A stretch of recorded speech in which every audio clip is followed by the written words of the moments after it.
يوما ثم يكون مضغة مثل ذلك ثم يرسل إليه الملك فينفخ فيه الروح ويؤمر بأربع كلمات. نعم حديث ابن مسعود نبي صلى الله عليه وسلم yali atulaga ku ntonda y'omwana engeri gye bamutondamu mu lubuto.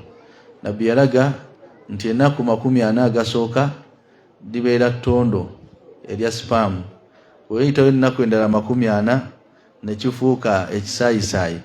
Weyitawo endala ennaku 40 ne kifuuka ekinyamanyama.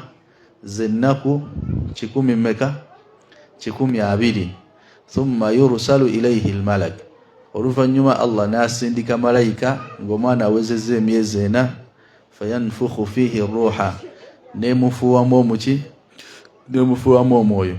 Kakati abamanyi wano webabalira kye bayita nti ono akuvuddemu mwana oba si mwana. Ebbanga lyamala ng'olubuto luvuddemu nga terunnaweza myezi 4 ogw'omusayi teguyitibwa gwa nifaasi. Nera onaaba bunaabi n'osaala n'osiiba ogwo damul fasad guba musayi gwa bulwadde olubuto lukulukuse. Amma singa omwana ava mu lubuto ng'awezezza emyezi 4 n'okudda waggulu oyo abeera muntu nera omusaayi ogwo gubalibwa nti musayi gwa nifaasi. Otuula ebbanga paka obusambu eryagamba ennaku 40 n'otukula n'onaaba n'otandika okusaala. Kati kyonna kyonna kyoyagala okulamula ku lubuto kiramulire ku myezi 4 okudda wansi oba ku myezi 4 okudda waggulu. Kale olubanga lwakuvaamu wansi wa myezi 4 awo naaba bunaabi n'otandika okusaala, eyo teyitibwa ki? Teyitibwa nifaasi. Na singa omusajja akugoba bugobi ove mu makage idda ogikola otya?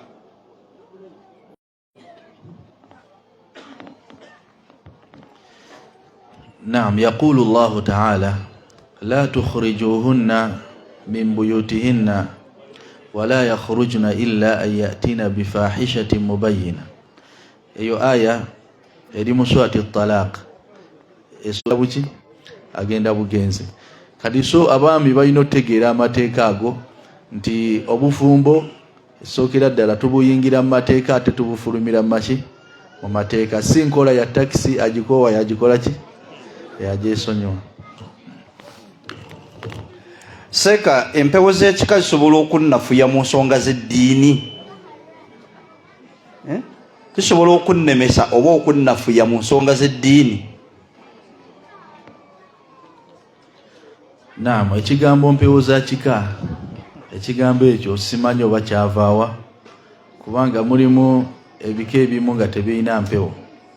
Naye ebiseera ebisinga batera kuba bajjajjaffe abaasooka nga balina amajinni ge baagula ne bagaleeta mu famire. Kati amajinni ago ne gawangaala okubasinga ne gasanga naffe abazzukulu ne ziyitibwa empewo zaki? Empewo z'ekika. Kati so tubeere nga abasiraamu twewala ebintu bya shiriki. Oyinza okwagala obuganzi ng'omukyala n'ogenda e Tanzania n'ogula eccupa erimu ejjinni kubanga Tanzania amajinni bagatundira mu ccupa. Eccupa y'ofuno kageze ya $5 ate eccupa entonotono medium ya $25. Kati ogendayo n'ogula amajinni ago w'olireeta n'ofuna akasenge mw'oliteeka n'oliggulira nga oliterayo amagi bwekinga bye baba bagambye. Kati obuzibu obukirimu basiraamu nti ejjinni lyoleese ligenda kuwangala emyaka 5, gwalireese ogenda kuwangala emyaka 35. Kati olaba okubeera ne popularity eri cheap, oyagala kuba muganzi eri musajja gwogenda owangala n'emyaka 15 n'ogula ejjinni erigenda owangala emyaka 5. Kati ejjinni eryo woofa tolowooza nti liddayo e Tanzania, lisigala mu famire eyo paka ku myaka gyayo gisembayo. Ate ekyokubiri amajinni gazaala ng'abantu bwe bakola ki? Bwe bazaala. Kati n'osanga nga famire erimu ekizibu nga kigenderera abaana buli kaseera baba basoma, empewo zibakwata baba basoma, naye ng'obuzibu bwava ku jjajja waabwe ow'okutaano eyali ayagala okufumba mu maka nga yekka gwe bakola ki? gwabalabawo. Kati ebintu ebyo ebiseera bisinga bitukosa ate ne bikosa n'abaana baffe n'abazzukulu. Tubeere nga tubikola ki? Nga tubyewala. Naam, kakati empewo ezo zisobola okukosa omuntu mu byenfuna. Esookera ddala abasiraamu nti amajinni in general Allah subhanahu wa ta'ala yagatonda nga malumbaganyi. Gasobola okulumbagana ne gakwawula wakati wo ne bbaawo, ne gayawula ab'eŋŋanda, ne gayawula ab'emikwano.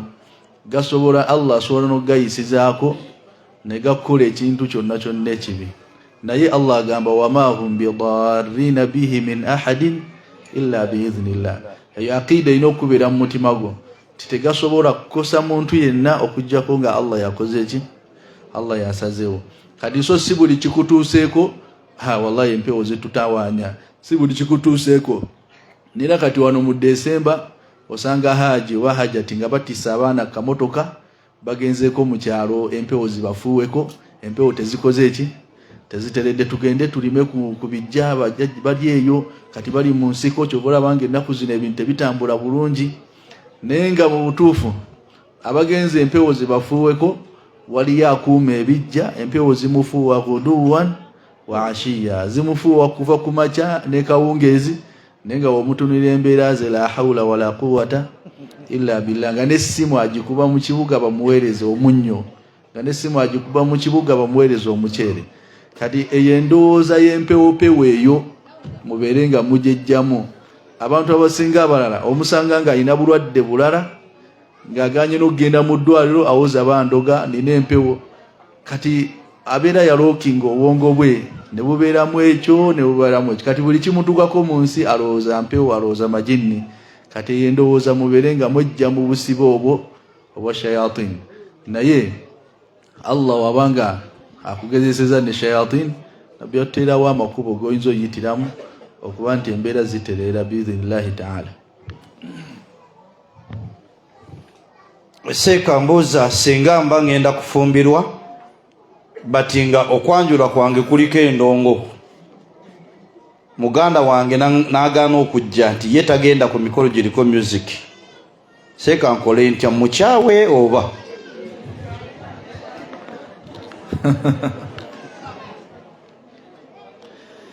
Inna min awthaqi ura al-islam au ura al-iman al-hubbu fillah wal-bughdu fihi. Ebimu ku bituttwa by'obukkiriza eby'amaanyi kwe kwagala ku lwa Allah n'okukyawa ku lwa Allah. Ekiraga nti oli mukkiriza kwe kukyawa abo abantu abalabe ba Allah. Ekiraga nti oli mukkiriza kwe kwagala abantu boolaba nga bali ku ddiini. In fact muganda walina kukyawa ggwe kubanga da'wa gy'omukolako da'wa shaytaniya, gotegeka otya omukolo guliko endongo. Ye Allah osuubira ky'okkuteramu baraka mu bufumbo obwo nga wasooka mujemera. Kati intabihu, tubeere abantu abagezi. Jazakumullahu khairan.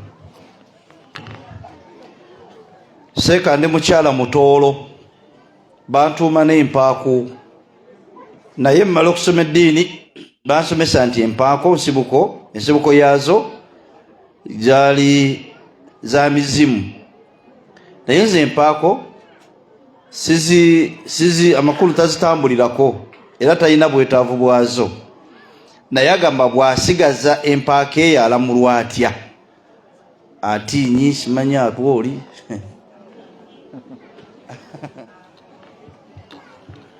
Naam, inna min hadi nabiyyi sallallahu alayhi wa sallam taghyiru al-asma' al-qabiha.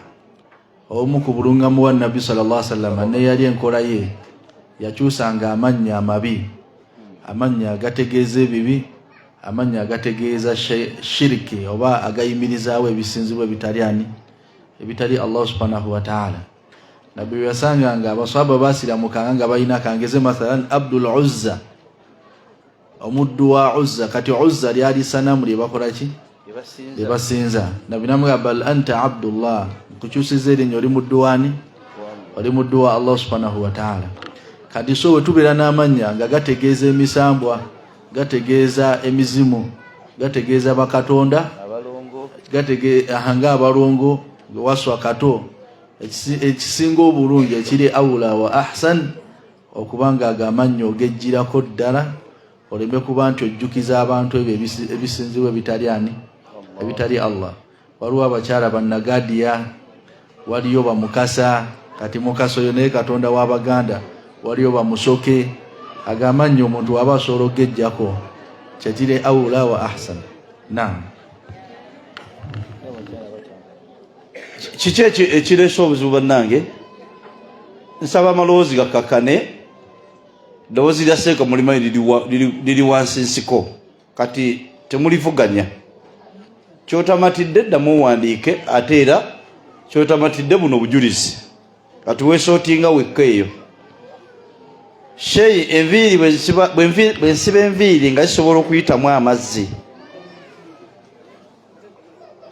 era kyatteeko zisumulula nga ngenda kunaaba haidhu. Naye kirala, omukyala bw'aba amaze okuva mu nsonga ate n'awulira omusaayi omulala, amakulu nga yalwala ekikulu kutondoza kyabuuza, omusajja akkirizibwa okulya emmere. نعم. عن أم عطية عن أم سلمة رضي الله عنها قالت: يا رسول الله إني امرأة أشد ظفر رأسي أفأنقضها لغسل الجنابة وفي رواية والحيضة؟ قال: إنما يكفيك أن تحثي على رأسك 3 حثيات. مجرى والنبي أم سلمة يمبوز حديث البخاري ومسلم: يا رسول الله إني امرأة أشد ظفر رأسي، ndi mukyala asibe ebituttwa mu nviiri zange. Afa anqudaha li ghusli aljanaba, nzisumulule nga naaba janaba. Wa fi riwaya li Muslim, ate mu riwaya Imam Muslim, wal haida, nwembanga naaba haidu nzisumulule. Qala: innama yakfiki an tahthi ala ra'siki 3 hathayat. Nabbi yamugamba nti kikumala bumazi okuba nti oyuwa embatu 3 ez'amazzi mu mutwe gwo. Kitegeeza nti omukyala ebbanga lyamala nga akakasa nti amazzi gagenda tuuka mu mutwe mwonna, tewali bwetaavu bwa kusumulula nviiri ng'anaaba janaba oba ng'anaaba haid. Naam. Ekibuuzo ekyokubiri, waba omukyala yalwala ekikulukuto, omusajja akkirizibwa okubeera naye? Ekisookera ddala abasiraamu, Nabbi sallallahu alayhi wasallama mu hadithi ya hadithi ya Fatima binti Abi Hubaysh, Nabbi sallallahu alayhi wasallama yamugamba: innama dhalika irq wa laysa bihayd. Ogwo omusaayi ogukuvaamu musaayi gwa nabaana, tegubalibwa nti haydu. Kitegeeza ki nti omusaayi gw'ekikulukuto damul fasad, musaayi jassi gwa bulwadde. Shaitaani egenda netakula ku nabaana y'omukazi negutandika okukola ki? Okuba nti gumuvaamu. Kati omusaayi ogwo tegulemesa mukyala kusaala, tegulemesa mukyala kusiiba, tegumulemesa kwetoloola Kaaba, tegumulemesa kusoma Qur'ani, tegumulemesa bbaawe kubeera nti yeegatta naye. Oba musegedde? Tegulinga guli ogwa hayd oba ogwa nifaasi, guno damul fasad. Kale omusajja waba takiinaamu buzibu nga takyenyinyala, khalaas akkirizibwa okubeera ne mukyala we. Seka, I'm asking, if my husband does not take care of me, tayagala kumanya oba tulidde oba tetulidde, nga n'emmere agigula lwaliwo wano, ate ng'alina effuga bbi, tayagala nsange nga nvuddeko ewaka, kyokka nze mba ngenze kunoonya kyakulya, nsobola okumweyambulula?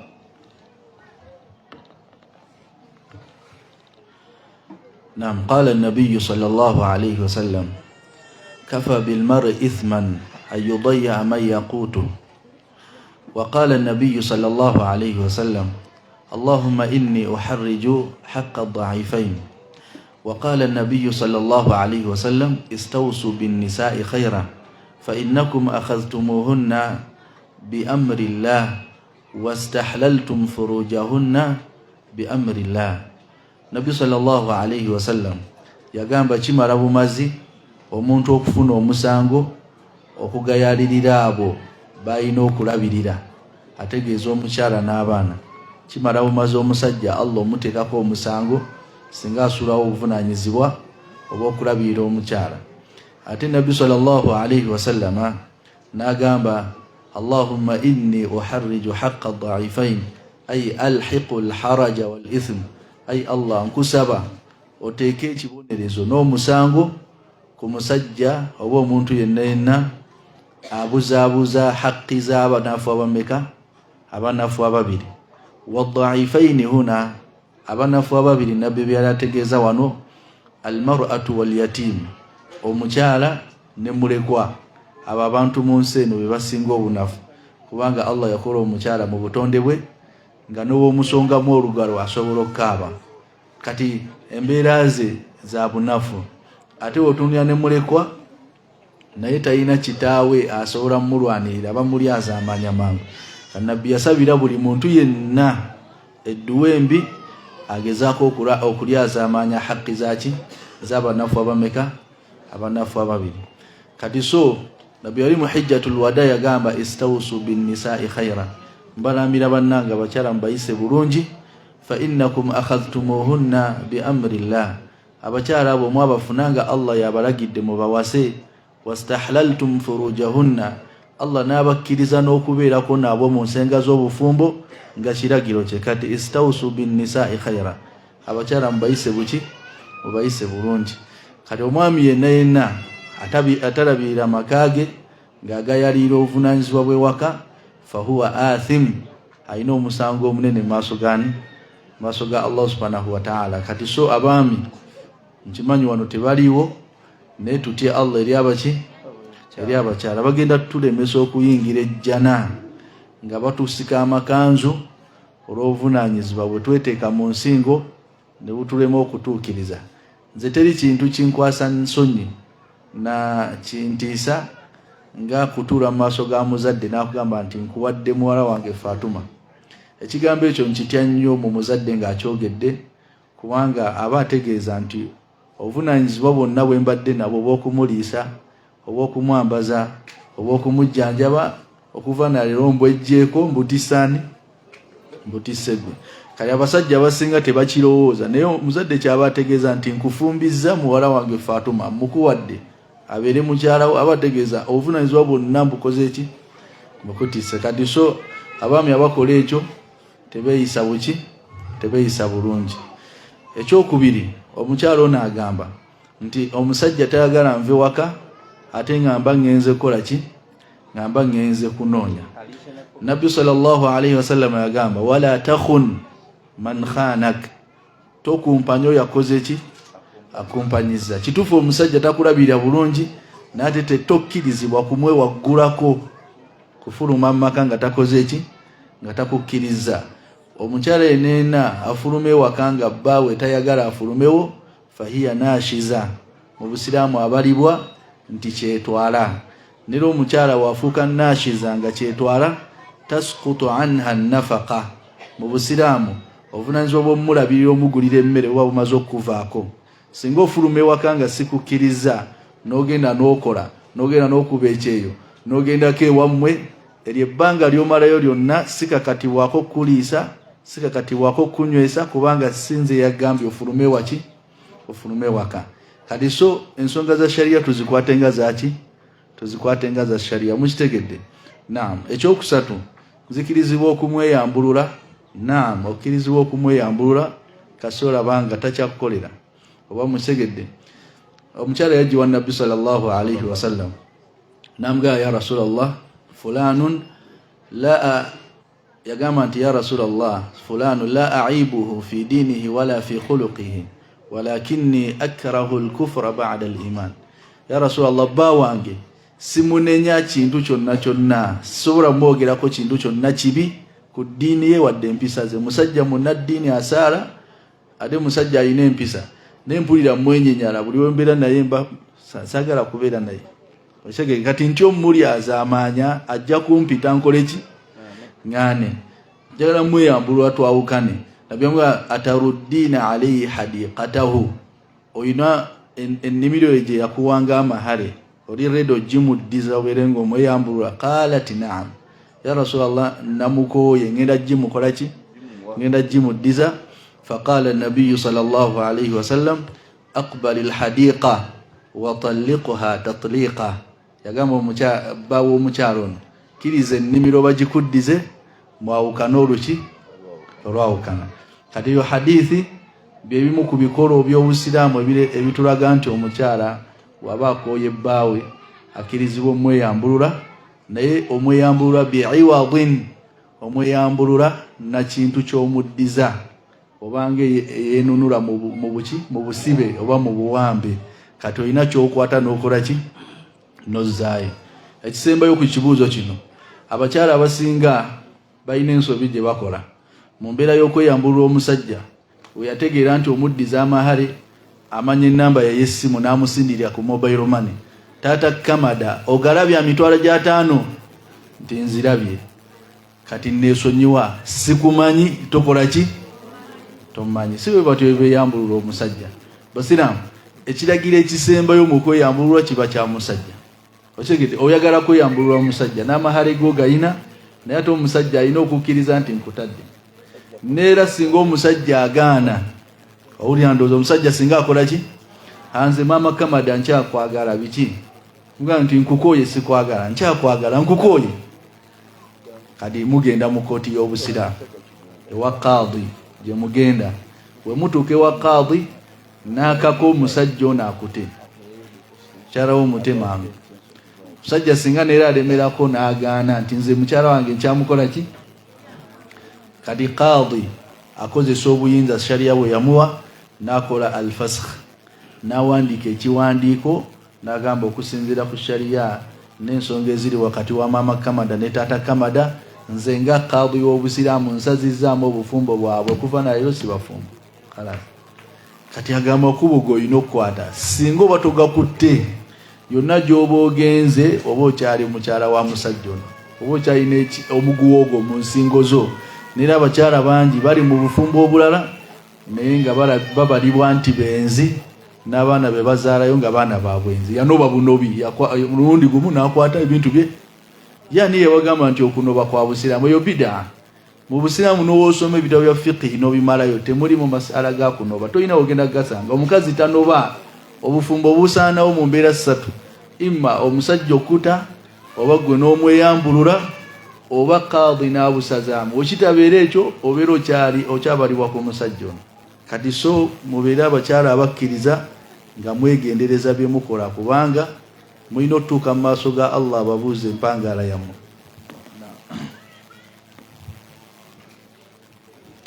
Seko omusajja singa mpoowa nampa amahale, nampa amahale gange, naye ate buli lwe musaba ekintu ewaka akugamba nti saakuwa sente z'amahale, bwe ndwala aŋŋamba yampa sente z'amahale. Abasajja bali mu nsi. Kati ekibuuzo kyange, singa Allah atugezesa n'ekigezo ky'okwawukana naddala nga nze mweyambuludde era muddiza amahale nga bulijjo kye musaba gaŋŋamba ndyeko,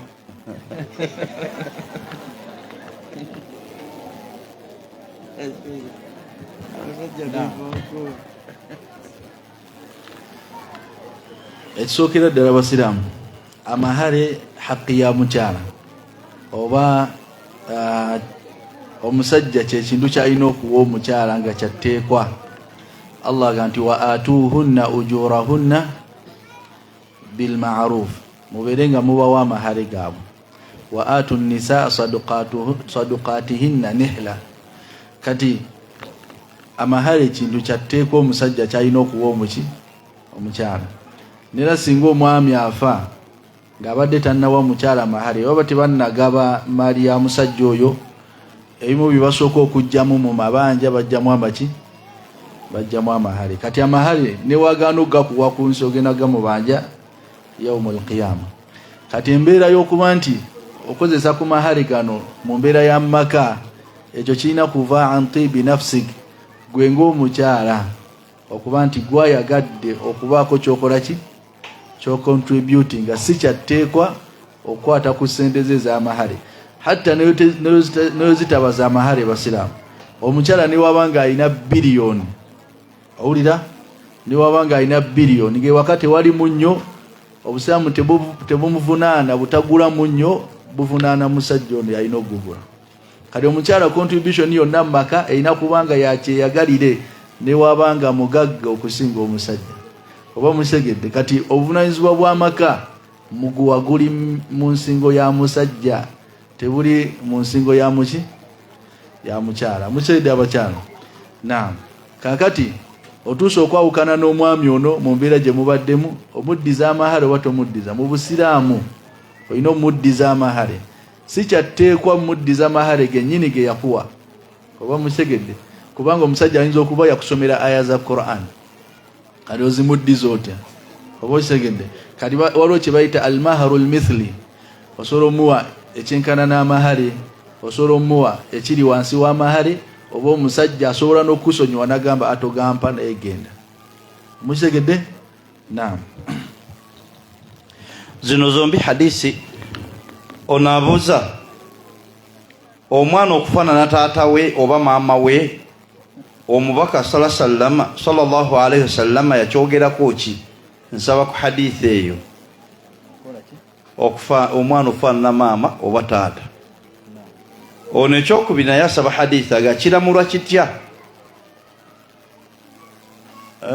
Nedda olasaba hadithi wono ngala agaseeka nsaba kumbulirako ku hadithi eyogera ku mukyala okukuza abaana ba mujja we.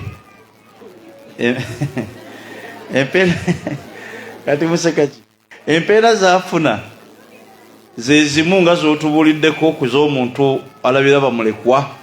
Zombi hadithi, eno yakufaanana maama na taata, eno yakukuza abaana ba mujja we. Naam.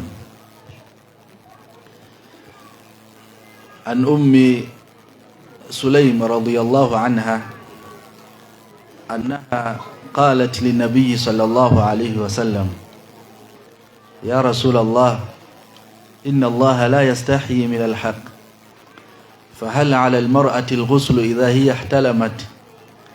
فغطت أم سلمة وجهها وقالت وتحتلم المرأة؟ فقال رسول الله صلى الله عليه وسلم تربت يمينك من أين يشبهها ولدها. حديث يا أم سليم oyo mama wa Anas ibn Malik radiyallahu anha yali mukyala mukulukulu nenga bamu ku bakyala abaali nnyo bakyali ba Nabbi sallallahu alaihi wasallam. Kanchi nkyogeddewe nti bakyalibe nga mukwano gwa Nabbi. Omanyi mubamu omukyala ng'abeera nnyo n'omuntu kati yabiranga yajjanga nnyo wa Nabbi ng'amubuuza ebibuuzo ng'amuyambako emirimu egimu. Nabbi yayagalanga omukyala yino w'okuwasa yasindikanga Ummu Sulaym, gendayo ondabira omuwala oyo. Kitegeeza yali mukwano gwe nnyo. Olwo Nabbi yamusindika eri omuwala n'amugamba shummi awaridaha wanzuri ila urukubiha. Waliwo omuwala ali maka bwe gati naye genda omundabire. Naye otuuka waali shummi awaridaha, fuba okulaba ng'omusembeera owulire akaswa kamuvaamu. Ekyokubiri wanzuri ila urukubiha, nera otuuka waali njala olabe kana akagumba akatono ku kigere kye kana akayimirirako ekigere. Si kakongovule, kana akagumba akatono kali mabega ga kigere. Ndowooza baluyita lunnyo akakatono bwe kati. Kale Ummu Sulaym agamba neŋŋenda. Omuwala we natuukayo ne muwahaaga ne munyweza bulungi ne mmanya ekimuvaamu nga nsemberedde. Kati nensigazayo omulimu guki okumanya ebigere bye. Oba okitegedde. Kakati omuwala aba ategekera omukyala ebyokulya n'amulengeza ekintu wajja ebintu n'amugamba njalo kiri ky'oba onfumbira. Kale omuwala ono n'akola ki? N'akangabala akijjeyo n'amulaba kana akaki kana akanywa n'addayo wa Nabbi n'amugamba byakoze eki byalabye. Kale Ummu Sulaym yajja wa Nabbi sallallahu alayhi wasallam faqalat ya Rasul Allah, owange gombaka wa Allah, inna Allah la yastahyi min alhaq, Allah takwatibwa nsonyi mu kunnyonnyola amazima. Kitegeeza ekibuuzo kyengenda okubuuza kikwasa ki ensonyi naye nsabo nnyinnyonnyole wadde ndi mukyala. Namubuuza fahal ala almar'ati alghusl idha hiya ihtalamat, kikakata ku mukyala okunaaba wabanga yeeroteredde. Kati oyamubuuliza ekibuuzo waliwo omukyala wa nabbi gwe bayita ummu salama, faghattat ummu salamata wajhaha, ummu salama n'abikka ku kyenyi kye olw'ensonyi. Mukyala munne ekibuuzo kyakoze ki? Kyabuuzizza. Kati mukwebika mu maaso n'abuuza wa tahtalimu almar'a, ya Rasulallah, kyogamba n'omukazi naye yeeroterera ng'abasajja? Qala taribat yaminuk, nabbi n'amugamba nti omukono gwo gusaabana ettaka. Wa min aina yushbihuha waladuha, golowooza omwana ava ku kyokufaanana maama we. Kati omwana ava ku kyokufaanana maama we. Mu riwaaya nabbi agamba idha ala ma'ul mar'a, singa amazzi g'omukyala gaba mangi okusinga ag'omusajja, omwana agenda kujja nga afaanana maama we. Ate singa amazzi g'omusajja gajja nga mangi okusinga ag'omukyala, agenda kujja nga afaanana taata we. Oba musegedde? Kati so Sheikh Nyanzi ne basajja bannanga bali wano, tuyitirize okulya ebinyeebwa n'ebintu ebiyingirawo z'amazzi, tusobole okuba n'abaana batukola ki? Abatufaanana, tuve mu bya DNA, kubanga teri DNA esinga kubanga akaana kalina omutwe ng'ogugwo. Oba omaze okujjawo ki? Oba omaze okujjawo shubha. Naam. Ojja kiwulira ku social media inshallah. Naam. Kati ekyo kyokubiri nti hadithi egamba okulabirira abaana abatali baana bo, abaana ba mujjawo, empeera ekiraga. Basiraamu sigimanyi yo hadithi eyo, naye ate insaniya kya mu buntu.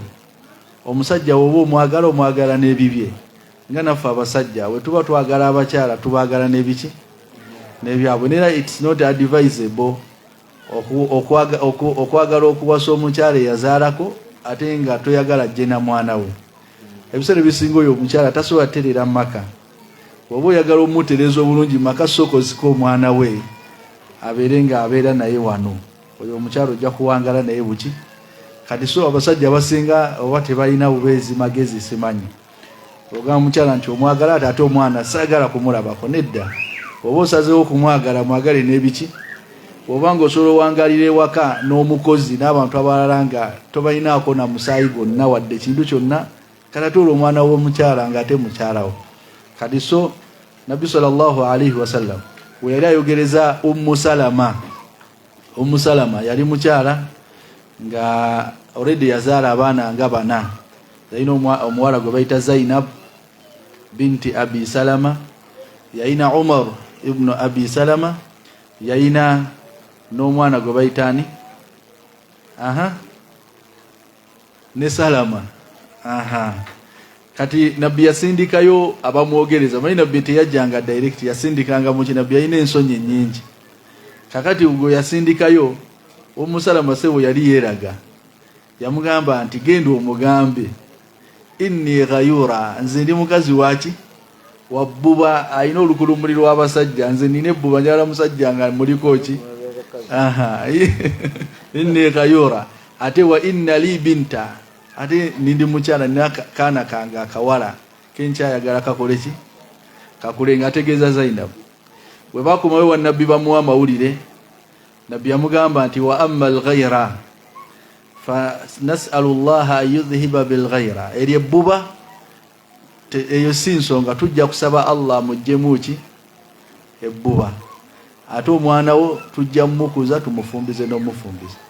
Oba musege nabbi nakkiriza okuwasa Ummu Salama n'omwana we. Nera hadithi egamba ya ghulam samillaha wa kul biyaminika wa kul mimma yalika. Mujimanyi yo hadith, eyo hadithi ajirawa mutabani wa Ummu Salama, hadithi eyo samillaha.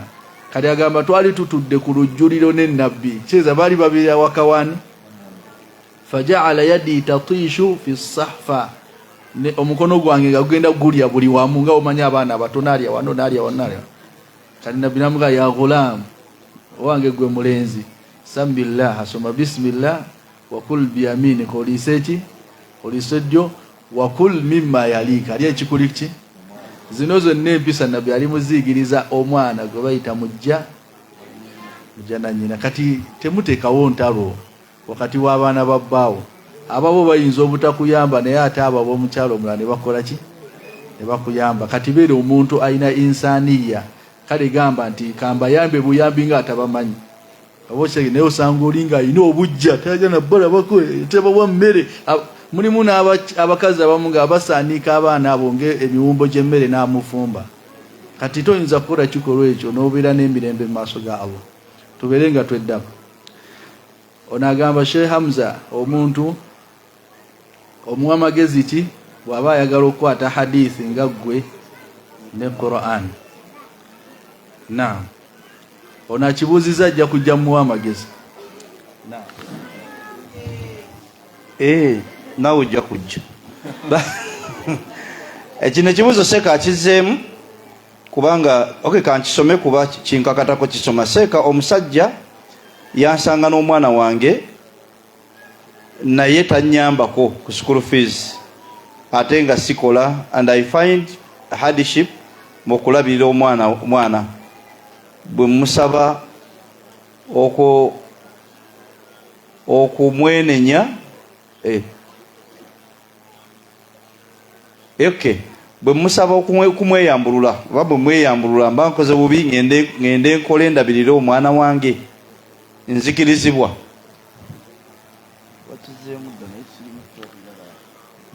Ekisookera ddala basiraamu abakyala eno ensobi mugigwamu nnyo naye mugitereeza. Ekisookera ddala omwana oyo gw'ozadde mwana wa musajja nera mmwe muzaalira buzaalizi baki basajja. Nera Allah we yali alaga ekifaananyi ky'omukyala yalaga nti mulinga nnimiro omuntu akwata ensigo n'agiteekamu otegedde ndowooza oluvannyuma neekuza n'agenda n'harvestinga. Kati obuvunaanyizibwa obusembayo obw'entikko ku mwana bwamuki ekyo mukikkirize ng'abakyala abakkiriza oba mutegedde. Nera abasiraamu ekiraga ekyo nti obuvunaanyizibwa obusembayo obwa waggulu bwa musajja kyalabikira mu suratu at-talaq essura ya divorce. Allah subhanahu wa ta'ala ng'ayogera ku musajja ayawukanye n'omukyala ng'ali luki ng'ali lubuto. Sheikh oyina Qur'an yawo leeta basiraamu njala muwulirize aya zino kubanga eno Qur'an kitabo kyaffe mwe muli amateeka gaffe agatufuga. Nera Allah yatulagira okuba nti obulunga mutubujja muki mu Qur'an. Wuliriza Allah agamba askinuhunna min haythu aya ya mukaaga mu surati at-talaq aya ya kumeka ya mukaaga. Allah agamba askinuhunna min haythu sakantum min wujdikum wala tudarruhunna litudayyiqu alayhinna wa in kunna ulati hamlin. Bwe babiranga abakyala nga mubatadde nga balina embuto fa anfiqu alayhinna abakyala abo musigale nga mubalabirira hatta yada'na hamlahunna paka we bazaala embuto zaabwe ezo ze babadde balina.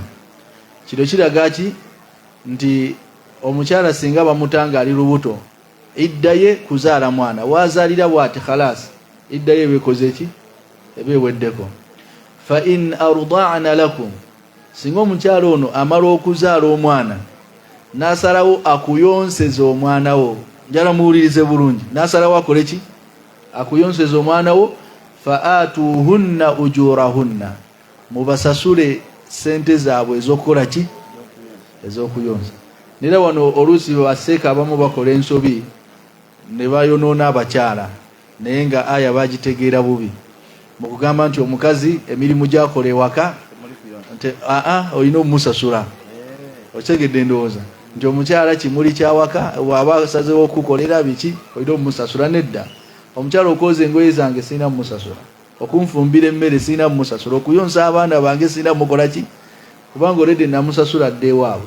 ne mukyala kigoyino sasura ye mukyala ngo yawukanye naye oba musegedde ayina omwana wo kati Allah gamba fa in arda'na lakum babanga basazeewo babayonseze faatuhunna ujurahunna mubawe empeera yaabo wa'tamiru bainakum bima'ruf nera muteregeragane wakati wamwe mu bulungi wa in ta'asartum singa mulemagana mukukanya ebisale ebyokuyonsa kangeze n'omugamba ngenda yonsa mwana ojuke mu mazo kwawukana temukyali bafumbo muina n'obusungu twawukanye ne kitabani kyo kino kyenzadde njala emitwalo 8 buli mwezi omusajja nagamba ngasi ejonga nyingi ntoleraako owuli andoza negotiation kale ojja kumpa 5 ago nago mangi sigasobola Allah ganti wa in ta'asartum singa mulemagana fasaturdi'u lahu ukhra omusajja ona akwata omwana we amutwalira omukazi omulala asobola omuyonseza layisi kati basiramu eno aya wogitunulira ekulaga kigwe ng'omukyala kiki ekulaga Sheikh Nyanzi singa kyali nti omukyala yalina okuba n'ekikoligo ky'omwana ono tewandiwaddeyo negotiation naye olaba ndowooza nti Allah pressure yonna agitadde ku muki ku mwami alina osasula g'omukyala oyonsa omwana we singa olemererwa sente ne zigaana agende ku kyalo ononyeyo omukazi ayonsa nga waaki walayisi musegedde kati ebye sharia lwakwaffe wano mu Buganda kalicha yaffe omukyala afana mwana we tasobola muwa mukyala mulala mukole ki ne mu Bawarabu ekyo kiri nnomo kuba ne nabbi abakyala bamuyonsa balinga bameka balinga abakyala 3 kati basiramu lwaki omwana gwe wazaala musajja atuuka n'okulemesa obufumbo obulala bwenze nga taata we gyali mulamu ayina n'abaganda be ayina ne bataata be ayina ne basenga be mutegedde ekibuzo kyembuziza nti ono omwana wamuzaala ayina gye wamuzaala kitaawe mu nsi akola ki mwali mulamu ayina sezaala we ayina nazaala bonna gye bali baki kati olwedde oli mu bufumbo bulala naye kigenda okulemesa obufumbo mwana oyo nga ne kitaawe gyali kati obuzibu bonna bonna oluusi bubeera ku ggwe kubanga mwawukana n'abasajja abaana mubezza temwagala bejjako n'omwana n'onaamwezza otya agenda kubuuza taata we kati mubeere abakyala abangu n'okuba nti muteekawo embeera ennyangu nammwe mweyanguyiriza bano abaana kituufu balina babo naye balina kitaabwe tobakweka kitaabwe oti kitaawe muyingize nnyo mu nsonga zaabwe kubanga naye banagenda China naye banagenda America tebagenda bayita amannya g'abasajja balala mpozi ng'omugabi omusajja mulala naye oba okakasa nti oyo kitaawe olina osigazaawo enkolagana eyo olw'abaana bano naye olaba nga obufumbo butuuse n'ogaana lwa mwana kubira kitaawe nti mutabani wo wuuno naye njanga kumulabangako ku weekend omusegedde kati mulimu n'abalala nga balemereddwa n'ofuna obufumbo obulala olw'abaana be balina omusajja ajja n'amwogereza nga amwagadde omukyala nga haninayo abaana 4 omusajja n'agamba wayi okusinziira ku economy wallahi nkwagadde masitula naye olukulibirira olina otegedde lwaki abaana bakulembesa ofumbirwa okyalina otambuza obulamu bwo oli myaka 3 ogenda kufa myaka 7 ofe ng'oli muwulu bwotyo ng'oli bwomu kati so noonya bunoonya solution egatta abaana bano na kitaabwe oba zeeyo ewaabwe obusaamu tebugenda kuvunaanamu n'eki nakimu nti oba wasuulawo abaana nedda abo abaana ba musajja oyo musegedde basiramu naam ati seeka waliwo n'omusajja nga ye nyini bwanyiiga n'omukyala amugamviira n'abaana bogenda nabo saagala kusanga n'abaana botwala ono bwagezaako n'abamuteera ku booda ekyo bakikolako sisita wange namugamba abaana baleke eyo omusajja n'abakeeza ku booda zaali ziwera emu nga balika ayinza okuba yali ababuusabuusa naam yaleka kubanga teri musajja nga abaana babe n'akola ekyo ayinza okuba yali abakola ki ayinza okuba yalimu embaliga nedda nnyabo ekyokubiri basiramu twebaza Allah nti naliko lumu nga ndaba bayise mu parliament bayisa kooti y'obusiraamu egenda tandika okola sharia court. Wano obuzibu mbadde musanga bwonna nti zino ensonga za sharia temulinayo gye muzikola ki gye muziropa.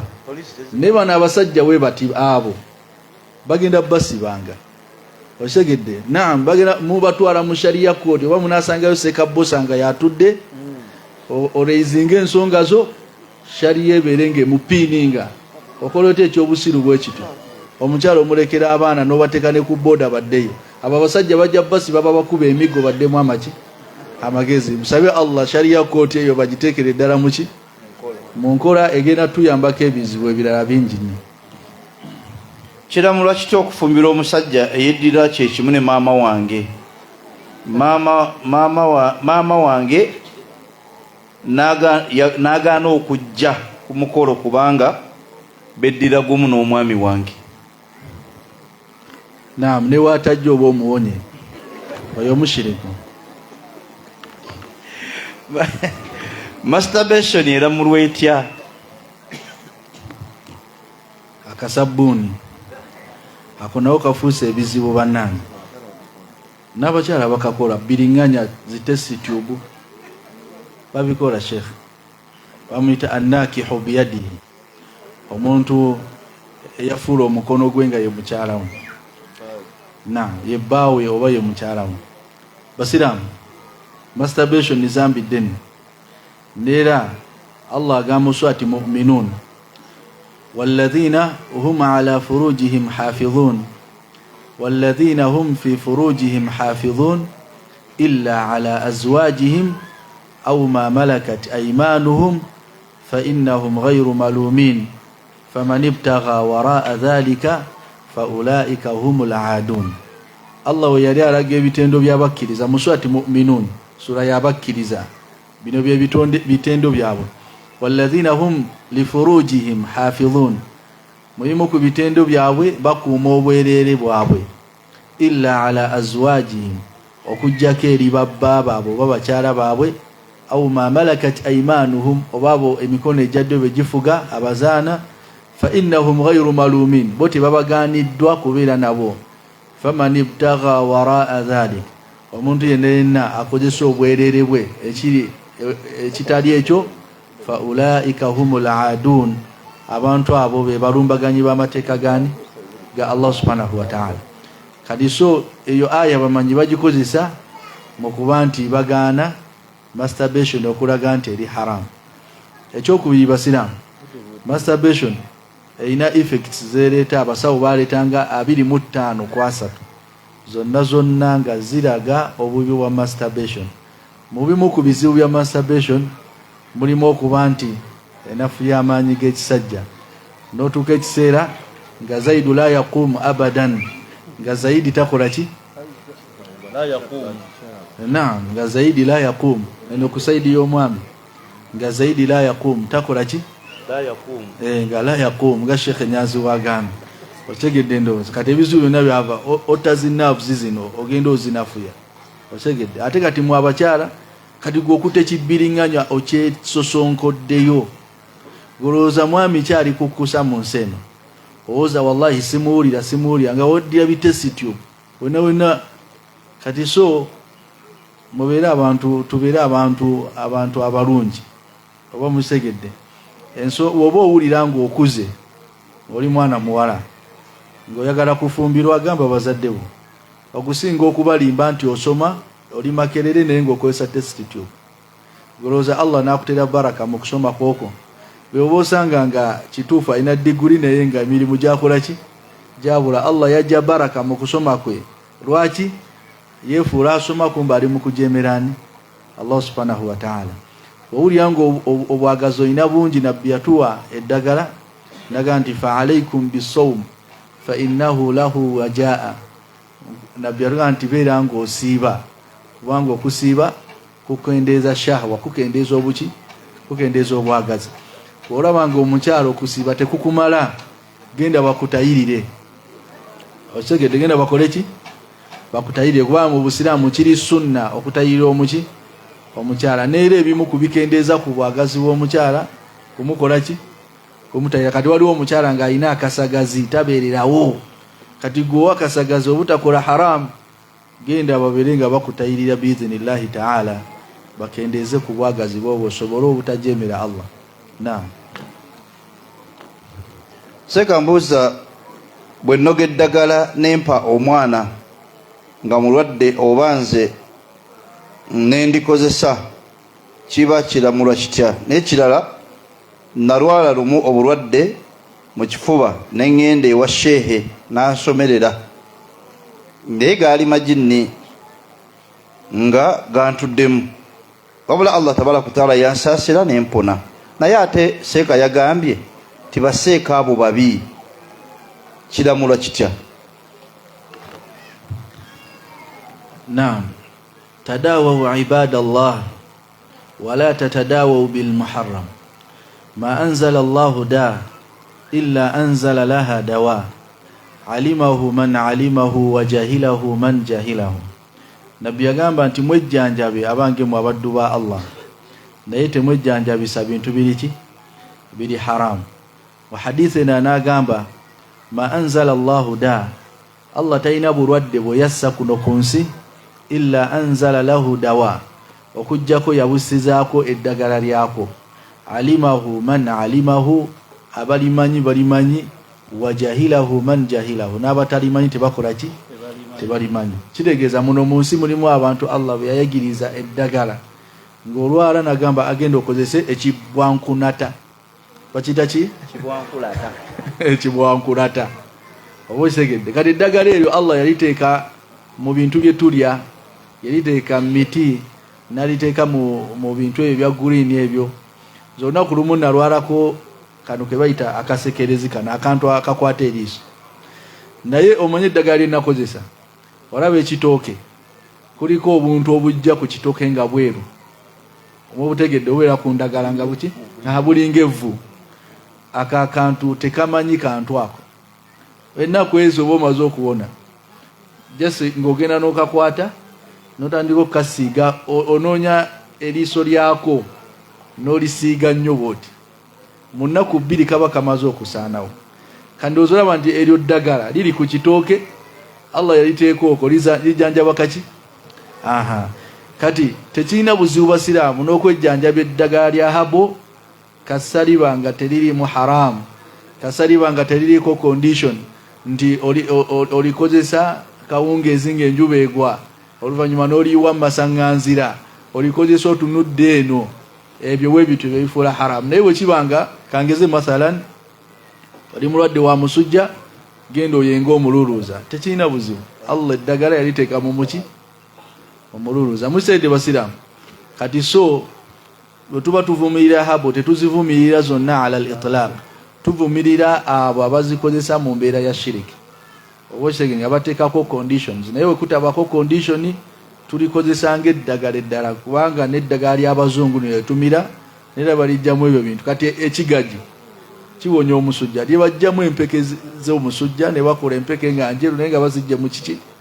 Mu kigaji. Kati tebirina buzibu kw'ebyejjanjabisa kasabibanga tebiriimu bwa haramu. Naam. Ekyokubiri kyabuuzizza nti yalina obulwadde bw'ekifuba, agende wa sheekhe n'amusomerera. Kati sheekhe yagamba nti basheekhe abo tekikirizibwa gendayo. Basiraamu, sheekhe kye yabadde ategeeza si buli sheekhe yenna yenna ajjanjaba amajinni nti sheekhe mutuufu. Mulimu basheekhe nga baki? Nga bafere. Sheekhe yenna yenna akugamba nti nawandika aya ya Qur'ani kapapula naga agenda ogiteeke mu mazzi onywe, oyo sheekhe abeera mufere. Oba agenda ogitungire mu lugoye lw'osinga okwambala mu kapale k'omunda, oyo sheekhe abeera mufere. Oba agenda oleete embuzi bweti ne bweti ensonga zo tuzikoleko, oyo abeera sheekhe muki? Sheekhe mufere. Oba yenna yenna gw'owulira ng'asoma ebigambo ebitategeerekeka, si bya Luwarabu si bya Luganda, aliyanga ayita amajinni ya tahtahuba a'udhu bika min sharri kahiji ng'omanya ozeeti. Kati mulimu basheekhe abalungi ne basheekhe abaki? Ababi. Woba ofunye sheekhe omulungi, la ba'sa an tasta'ina bi akhika, tekirina buzibu okweyambisa muganda wo naaba ng'akukola ki? Ng'akusomerera. Musaidde basiraamu, naye ate basheekhe abasomerera amajinni naddala nga tusomerera abakyala tulina okwegendereza. osanga shekhe nga sebo akutte kubere kuno inna Allah sayubtilu rogaba jinni liliomo kubere shekhe nga kwa kutebwa ati kwa rakaza hari abashekhe baba yayi ekisoka nga bakusomera omukyala walina okubawo mahram omukyala nga bali mukujjanja walina okubawo omuntu akuzira baawo oba muganda oba omwana wo tetukukiriza kweyawula na shekhe oyo mu kisenge ebeera khalwa oba musegedde katayina ng'ejanja asomera amajinne gagenda ng'olidde ali mu kumenya amateeka ga Allah walina okubaawo mahram omuntu akola ki akuzira. Ekyokubiri bakugamba oyambale bulungi engoye ezikwata obulungi osooka oteekemu kajjiini osegedde oteekeko ekijala nga kinene kubanga mu kwesansabaga wano oyinza okuba abantu ebifaananyi oba museka bakugamba oyambale buki oyambale bulungi. Ekyokubiri shekhe wabanga asobola okusomera nga takutteeko kyekiri ahsan wa aula kyekisinga obuki kubanga tuba tujjanjaba shayatin tusoma mirundi ebiri tujjanjaba mirundi ebiri imma okusomera mazzi nowo omulwadde nanyo oba n'aganaaba oba okumusomera nga wetumusiiga osoma n'ofujja amalusu matono nnyo n'omusiiga ewamuluma n'oddamu n'osoma n'omusiiga bwoti kale n'enkola ey'omukwatako n'osoma ate enkola si ya busiraamu kubanga aya teziyita mu mukono nti zijje ziyingire wano oba osegedde ayina kusoma aya kangeze mu bibatu muno qul huwallahu ahad Allahu samad n'omusiiga sebo tebajjanjaba obugambye kujjanjaba bwoti oba n'osomera mazzi n'anywa oba n'anaaba. Naam abasomera mu kutu abasomera mu kutu ekyo nakyo neera sikirabangako obujulizi bonna bukiraga. Obujulizi bulaga kusomera mu ngalo nga woosiiga omuntu ono nga osoma nga womukola ki oba n'osomera amazzi amma ekyokutu hatha yahtaji ila dalil. Katusembeyo bino biidhinillah ebibuuzo bikyali bingi naye katusembeyo bino obudde bwabiweddeyo. Senga imaamu aba asoma mu lwatu ng'asaaza nzaali emabega we ensoma naye ng'asoma oba ninda n'amaliriza. Ekyokubiri era kiri ku imaamu.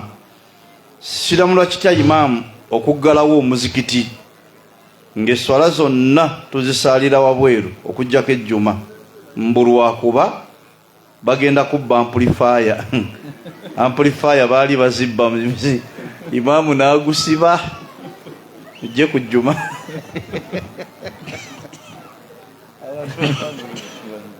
Naam basiraamu ekibuuzo ekisoose okusoma swat al-Fatiha ng'oli mabega ga imaamu siwe kiri ago masala khilafiya masala galimu enjawukana. Abamanya abamu bakkiriza okuba nti olina okusomera emabega ga imaamu kyatteeka okusoma swat al-Fatiha. Abamu bagamba nti imaamu akola ki akumalira waba asomye gwe n'owo otakola ki n'owo otasoma. Ekyo kiri ku swala ez'olwatu zetwogerako. Naam obujulizi obwabo abagamba nti imaamu akumalira hadithi egamba man kana lahu al-imam fa qira'atu al-imam lahu qira'a. Hadithi eri mu kitabo kya Imaamu al-Bukhari kibayita Adabul Mufrad. Omuntu singa abeera ne imaamu we ng'asalira emabega ga imaamu okusoma kwa imaamu kumukola ki kumumalira. Wa hadha al-hadithu da'if eyo hadithi nafu la nastadillu bihi tetusobola kugyesembesa. Naam ne beesembesa ne aya egamba wa idha quri'a al-Qur'anu fastami'u lahu wa ansitu la'allakum turhamun. Mubanga muulya Qur'ani ng'esomebwa fa ansitu fastami'u lahu mujiwulirize wa ansitu mukoleki musirike. Kati baga nti eyo aya etulaga nti imaamu waba asoma olina kukola ki olina kusirika. Kati bwe bujulizi bwabwe beesembesa wa mirundi emeka ebiri. Eri hadithi egamba man kana lahu al-imam fa qira'atu al-imam lahu al-qira'a ne aya egamba wa idha quri'a al-Qur'anu fastami'u lahu wa ansitu. Kati bano bagamba nti nedda kyatteekwa okusoma swat al-Fatiha wadde oli mabega ga imaamu. Beesembesa hadithi egamba Nabbi sallallahu alayhi wa sallama yagamba la salata liman lam yaqra bi fatihati al-kitab. Tayina swala eswala yebeera nfu omuntu asaala nga tasome suratu madha suratul Fatiha. Nabi semesani hadithi ya Abi Huraira, Nabi sallallahu alayhi wasallama salla bin nasi fathaqulat alayhi alqiraa. Onakurumu ya saza abasiramu nabiranga azitowererwa okusoma. Kitegeza yasomanga ne bano bakola ki nga basoma. Uyamalize swala n'abagamba la'allakum taqra'una khalfa imamikum, mulabika musomere mabega gani ga imam. Qalu bala ya Rasulullah, yamuga tukikola. Qala la taf'alu illa bi ummil kitab, nagate mukiddamu okujjawo ku suratu madha, ku suratul Fatiha. Kanne kiraga nti Nabi sallallahu alayhi wasallam yabalondiramu mu byonna ebisomebwa mu swala nga imamu asoma babirenga basirika okujjako ku suratu madha, ku suratul Fatiha. Wa hadha madhhabul jumhur, ekyo kye kigambo ky'abamanyi abasinga obungi. Wa huwa al-aqrab ila as-sawab wallahu ta'ala a'lam. Kye kisemberedde amazima, Allah yasinga okola ki? Allah yasinga okumanya. Kale oyinza okubuuza nti kale otukkiriza otugambe tusomere mabega ga imam, tusoma ddi oba muzegedde? Kale abamanyi bagamba fi sakitatil imam, mu nsirika zaani za imam. Imamu wasoma nasirika nga nawe osoma alhamdulillahi rabbil alamin, kana ogamba alhamdulillahi rabbil alamin arrahmanir rahim, nangwa arrahmani rahim. Kali kiri ku imamu nga agenda asoma aya kuki ku aya. Kali mulimba imamu nga asoma kajegere alhamdulillahi rabbil alamin arrahmanir rahim maliki yawmiddin, bwati takuwayo ki takuwaga. Kati oyo omulinda wano wa mariyayo wala dhalina amina nga anonye sura endala awo osomera suratu madha, suratul Fatiha. Singa omunonyaawo nawo n'ogaana omufuna awo agenda ku ruku nga tosomye al-imamu dhamin wal muadhdhinu mu'taman. Imamu amalira ekyo kyotakoze mu swala ate omwazinyi mwesigwa. Kati awo imamu abakoze ki akumalidde. Mukiseede basiramu na mukibuze kisembeyo kibadde kita Sheikh. Imamu yaggalawo omuzikiti. Imamu yaggalawo omuzikiti na baba amplifier.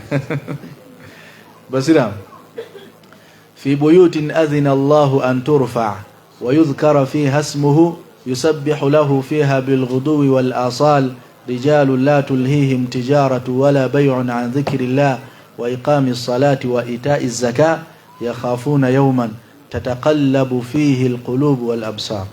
Allah subhanahu wa ta'ala kuyali alaga emigaso gy'omuzikiti mu aya eyo, yagamba okubeera nti bamutendererezaamu, bantu basitula amaloboozi gaabwe muzikiti nga batendereza Allah. Ekyokubiri, abantu bayimiririzaamu esswala ne babeera nga bakola ki nga basaala. Kati ekigendererwa ky'omuzikiti ekikulu kubakola ki kuba kusaala. Naddala esswala ezajjama kufa abaki kufa abasajja. Kati egyo emizikiti egiggalwa olwa amplifier, imamu anoonye bunoonya mbeera yakuuma amplifier mu mbeera ki baziteeke mu kakeji. Kati nga waliwo obukeji kati bakakola n'amaki n'amasannyalaze bulungi ne bakookya n'ateekako kufuru. Bwekibanga ekyo kiganyi bateeke wasikaali akuuma omuki akuuma omuzikiti, naye ekyo ekyokuggalawo omuzikiti kyakola kinene nnyo mu maaso ga buli azaamaanya. Allah ga nti waman azlam mimman mana'a masajida Allah ayudhkara fiha ismuhu wasa'a fi kharabiha ulaika ma kana lahum ayadkhuluha illa khaifin. Allah gamba nti ani asinga obuli azaamaanya okusinga omuntu agaana abantu okuba nti bakisesinga omuzikiti gwa Allah, agaana abantu okuyingira mu muzikiti babeere nga basinza Allah subhanahu wa ta'ala, wasa'a fi kharabiha, nabeera nga ateeka kaweefube mu kuba nti omuzikiti agufuula ekintu ekyasengukwa, agufuula bakiyita batye ekifulukwa. Omuzikiti nagufuula ekiki ekifulukwa. Kati so webanga atya kubba mizindaalo, atya kubba biki, banoonye magezi gakuuma bintu ebyo, naye omuzikiti gulina kubanga muggule nga basiraamu bagwa kiseesinga ne bakuba okukola ki okusaala. Jazakumullahu khairan. Saba Allah subhanahu wa ta'ala abeere nga biweddeyo Sheikh awaddugayo biweddeyo tusembyeyo bino obudde bwe bwaweddeyo byo bingi. Omwami wange si musira nedda, omwami wange musiraamu naye tayagala nyambala ejjiribaabu era tasobola kujingulira yadde n'emu. Ate nze mpulira gye njagala nkole ntya kikimu. nono aga nti shey omwami wange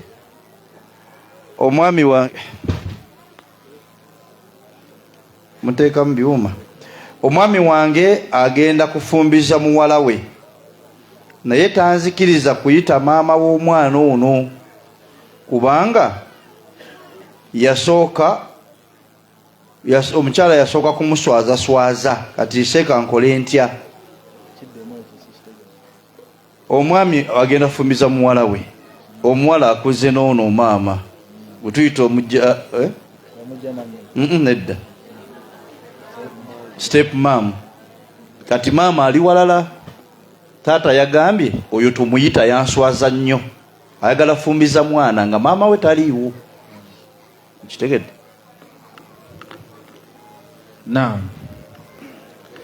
Ekibuzo ekisoose, omwami tayagala kugulira mukyala jilbab, ate omukyala yayagala kwambala nga busiraamu. Singa omanyi gy'atereka genda oggyeyo sente za jilbab.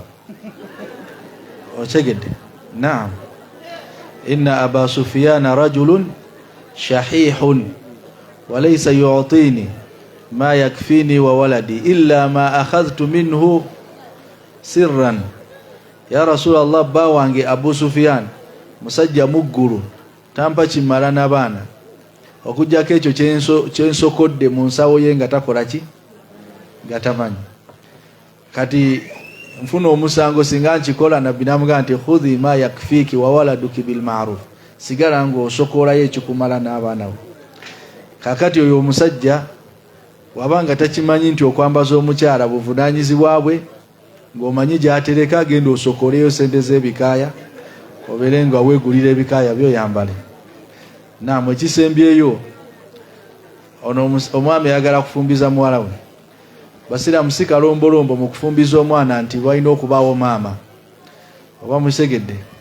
Allah subhanahu wa ta'ala, Nabbi sallallahu alaihi wasallam yagamba la nikaha illa biwali wa shahidai adil, obufumbo tebubeera butuufu okujjako nga waliwo waliyu. Waliyu ye musajja alina obuvunaanyizibwa ku mukyala. Kati teri mukyala abeera waliyu wa mukyala munne. Kati obuvunaanyizibwa obubeera bwa taata watabeerawo ne bugenda ku muganda w'omukyala, ku muganda w'omuwala watabeerawo ne bugenda ku muganda wa taata watabeerawo, we butyo. Teriyo togenda kusanga mu chain eyo nga mulimu omukyala. Kati gwe maama oba oyagala oba toyagala, ye taata kasaasalawo nti mufumbiza khalas. Thalathu jidduhunna jiddu wa hazluhunna jiddu. Ebintu bisatu tebabisagiramu. Singa taata w'omwana asalawo nti mukuwadde khalas, oba gwe maama omanyi oba tomanyi, obufumbo oba bukoze ki, bukakase. Kati ono omusajja alina ensonga ze n'omukyala gwe yayawukana naye. Kati kyandibadde kirungi n'otezeyingizaamu nnyo gwe ali maki, ali maka, kireke bulesi kubanga kyagenda okukola tekiri ki, tekiri haramu okufumbiza omuwala nga maama we takola ki, nga tamanyi, wadde nga kyamumpisa okubeera nti abazadde babiri bandikwasaganye nga bagenda okufumbiza omuki, omwana. Naye taata wasalawo nga ye khalas, kiba kiwedde. Nera mwe bamaama we mwefuula nnyo ab'amaanyi, ffe tuyita eri emmanju taata gwe tukuba irimu. Taata wagambira ndi nkuwadde khalas, nga wetwalira kibekyo nga maama yeesootinga. Kubanga ebiseera abamaama mulemesa obufumbo naye nga temulina nsonga za sharia ze muwa. Mwana wange alina okumala senior 6 ate kati akyali muto. Gwe maama kituufu aba muto kubanga akulidde mu ngalo zo. Naye abasajja bwe batukira okujja mu maka ago nga batandise omusongamu engalo, gwe aba akuze, aba alina ebibasika.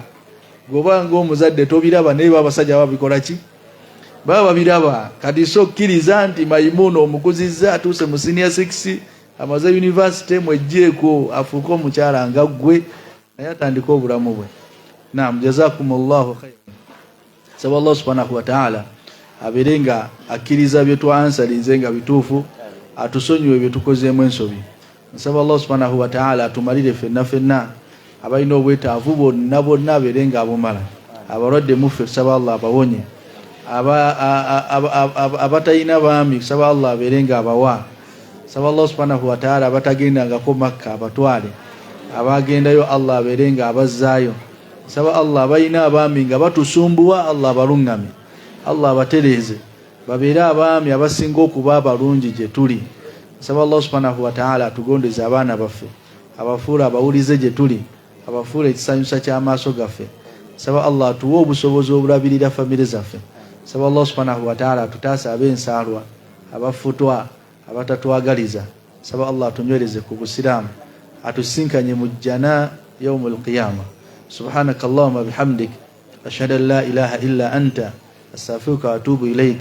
Wassalamu alaykum wa rahmatullahi wa barakatuh.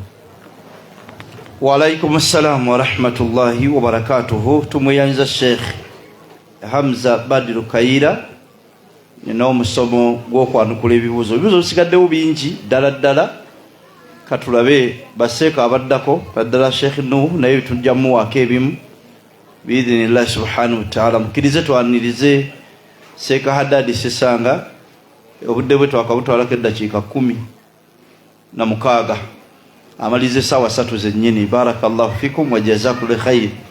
Agenda kusomesa ensonga ezinyweza omuntu mu ddiini.